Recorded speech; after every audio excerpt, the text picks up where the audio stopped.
Terima kasih pemirsa, Anda masih bersama kami dalam Kominfo Newsroom.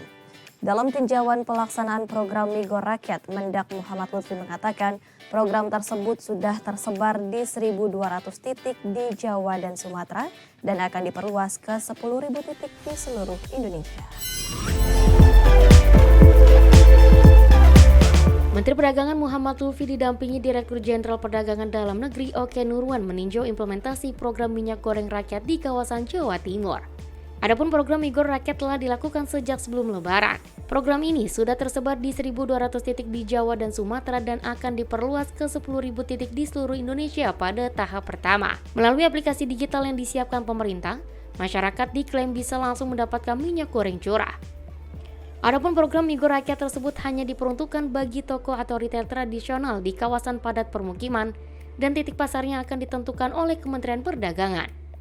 Program Migo Rakyat merupakan hasil kerjasama antara pabrik minyak goreng dan holding BUMN Pangan ID Food.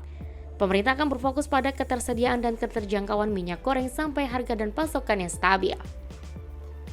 Pada pagi ini didampingi Pak Dirjen Perdagangan Dalam Negeri sama direksi daripada ID Food ingin memperkenalkan program daripada Migo Rakyat 14.000 gitu ya. Jadi program Migo Rakyat 14.000 ini seperti kita bisa lihat ini adalah proses transaksi tunai menggunakan aplikasi digital untuk kepada yang membutuhkan dari minyak 14.000 ini ya. Program ini sekarang sudah ada di 1.200 titik yang rencananya akan menjadi 10.000 titik pada kesempatan pertama di seluruh Indonesia.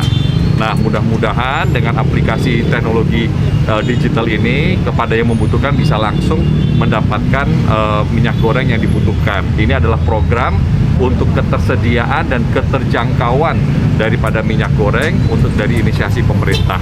Nah, mudah-mudahan dengan adanya 10.000 titik ini pada kesempatan pertama di seluruh Indonesia, kita bisa menstabilkan keterjangkauan dan ketersediaan dari minyak goreng itu. Itu kira-kira.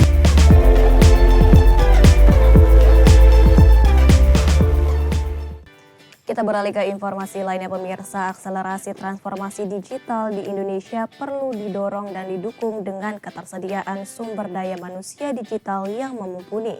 Oleh karena itu dalam acara Grand Launching of the National Digital Talent Program, Menkominfo Johnny G. Plate berharap Digital Leadership Academy dapat mewujudkan Indonesia terkoneksi, makin digital dan makin maju.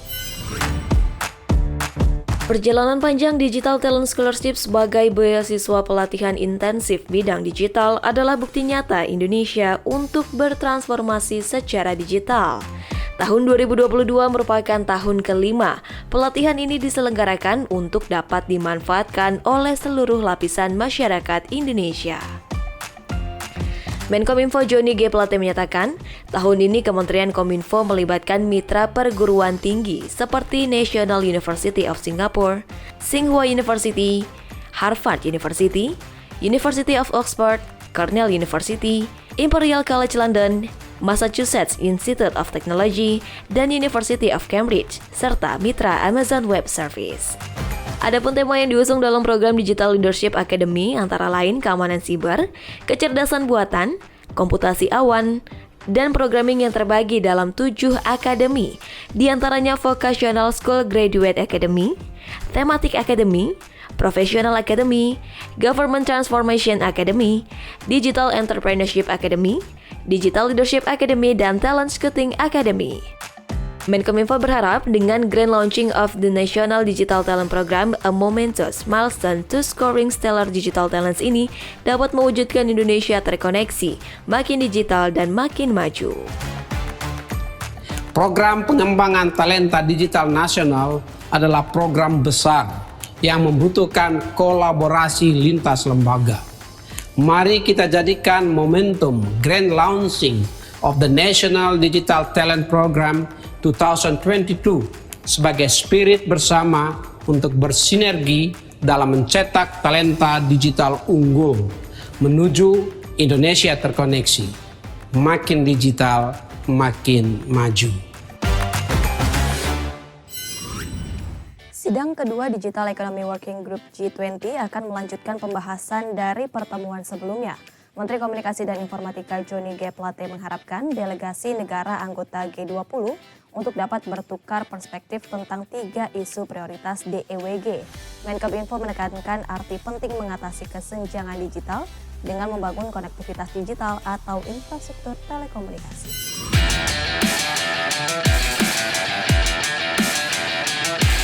Sidang kedua Digital Economy Working Group G20 masih membahas 3 isu prioritas, yaitu konektivitas dan pemulihan pasca COVID-19, keterampilan dan literasi digital, serta aliran data lintas batas. Menteri Komunikasi dan Informatika Johnny G. Plate menyatakan dalam laman siaran pers kominfo.co.id bahwa peran teknologi digital merupakan agenda utama dalam pemulihan pasca pandemi COVID-19.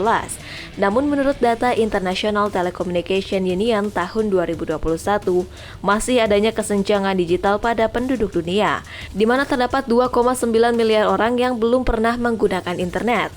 Menurut Johnny juga menambahkan terdapat sekitar 94 juta orang dewasa di Indonesia pada tahun 2019 yang tidak bisa mengakses internet di perangkat selulernya sesuai dengan data yang terdapat di Bank Dunia. Dengannya melalui forum DEWG G20 kedua ini, pemerintah Republik Indonesia mampu untuk menjembatani masalah terkait kesenjangan digital dengan berkolaborasi secara besar-besaran untuk dapat mendorong penyebaran infrastruktur digital antara negara G20 dan seluruh dunia.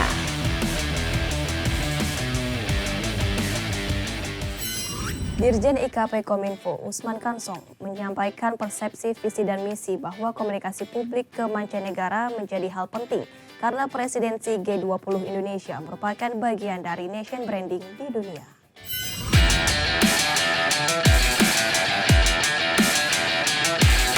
Direktur Jenderal Informasi dan Komunikasi Publik Usman Kansong dalam pembukaan International Communication and Public Outreach Communication Strategic on the G20 How to Attract Foreign Media pada hari pertama menyampaikan, tujuan pertemuan itu adalah untuk menyamakan persepsi, visi dan misi bahwa komunikasi publik ke mancanegara menjadi hal penting karena presidensi G20 Indonesia adalah bagian dari nation branding di dunia. Berdasarkan hasil lembaga survei menunjukkan 60% masyarakat Indonesia di dalam negeri belum mengetahui mengenai G20.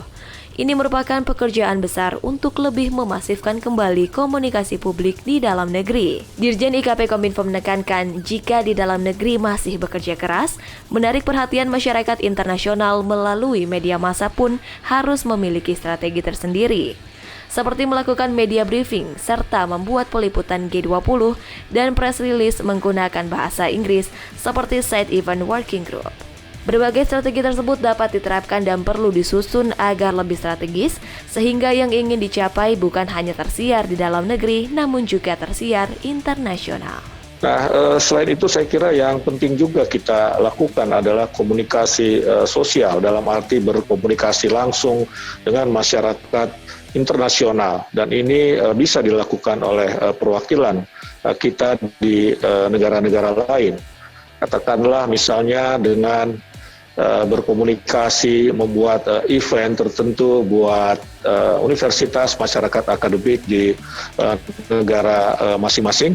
Ya, bukan hanya saya kira kita harus bukan salah persepsi ya, tetapi saya kira kita harus lebih jauh dari itu, bahwa komunikasi publik ke dunia internasional bukan semata untuk orang-orang Indonesia yang ada di luar negeri atau diaspora, tetapi lebih penting sebetulnya adalah mengkomunikasikan G20 kepada masyarakat internasional di negara mereka masing-masing. Baik juga kalau barangkali perwakilan kita bisa menuliskan opini barangkali ya di media-media asing kemudian dimuat, terutama kalau itu di tier 1 akan baik sekali ya, tetapi saya kira untuk awal bisa juga di media-media tier 2. Usai jeda kami akan kembali dengan beragam informasi lainnya sesaat lagi.